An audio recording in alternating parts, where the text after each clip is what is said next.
هر څوک وایي چې په جرمني ژبه کې ارټیکلونه ډېر زیات سخت دي.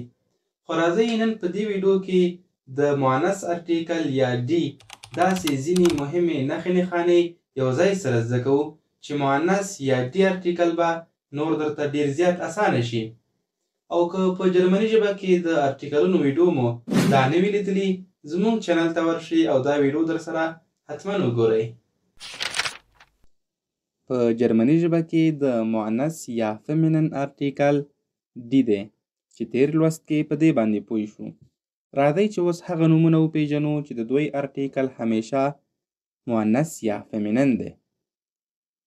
سالن، شمیر یا حساب. د دوی ارټیکل په جرمني ژبه کې فیمینن یا مؤنث دی، لکه ډي اینس، ډي سوای، ډي دغای، ډي فیا او همداسې نور. بویمه اوند فلانسن، ونې او بوټي. د ونو او د بوټو ارټیکل هم په جرمني ژبه کې مؤنث یا فیمینن دی، لکه ډي غوزه، ډي آیخه او همداسې نور. اوبست زوردن، میوې. د میوو ډولونه هم په جرمني ژبه کې مؤنث یا فیمینن ارټیکل لري، لکه ډي بانانه، ډي ټغاوبه، ډي کیوي او همداسې نور. خو دلته یو استثنا وجود لري، لکه ډیا اپفل، مڼه، چې د دې ارټیکل مسکولین یا مذکر دی.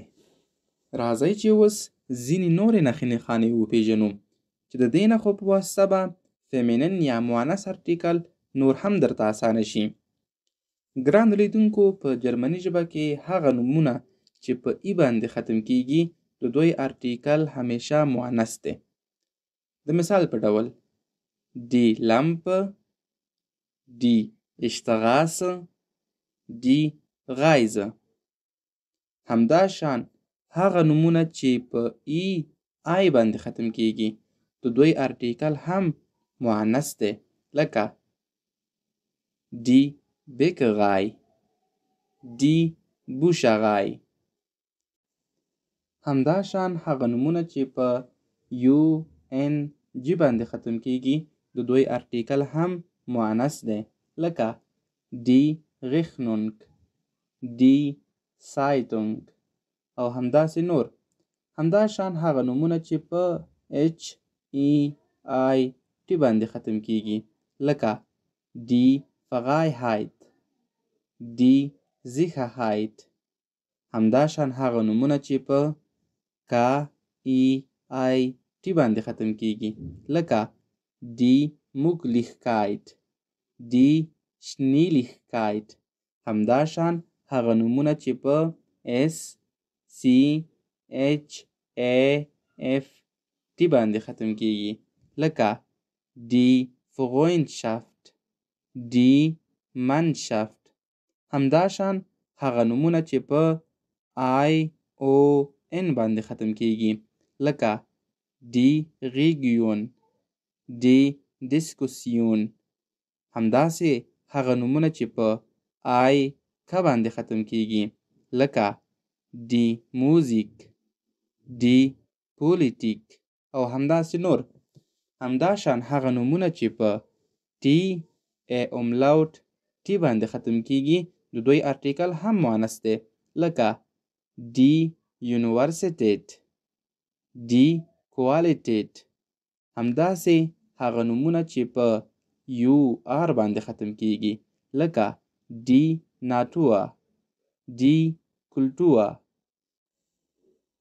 همداسې هغه نومونه چې په ای ان زیډ باندې ختم کیږي، لکه ډي اغوګنس، ډي الیګنس. همداسې هغه نومونه چې په ای ان زیډ باندې ختم کیږي، لکه ډي اگزیستنس، ډي ډیفرنس. همداسې هغه نومونه چې په ای جی ای باندې ختم کیږي، لکه ډي ګراجه، ډي ایتاجه. همداسې هغه نومونه چې په ای ډي ای باندې ختم کیږي، لکه ډي مارملاده او همداسې نور. ګرانو لیدونکو دا و په جرمني ژبه کې د مؤنث یا فیمینین ارټیکل ځینې مهمې نښې نښانې. هیله ده چې یو څه به مو ترېنه زده کړي وي. له هیره مو ونه باسئ چې ویډیو در سره لایک کړئ، شیر یې کړئ، خپل نظرونه مو راته په کومنټ کې ولیکئ. تر بیا مو په لوی او بخښونکي رب سپارم. بس بالډ. چوس.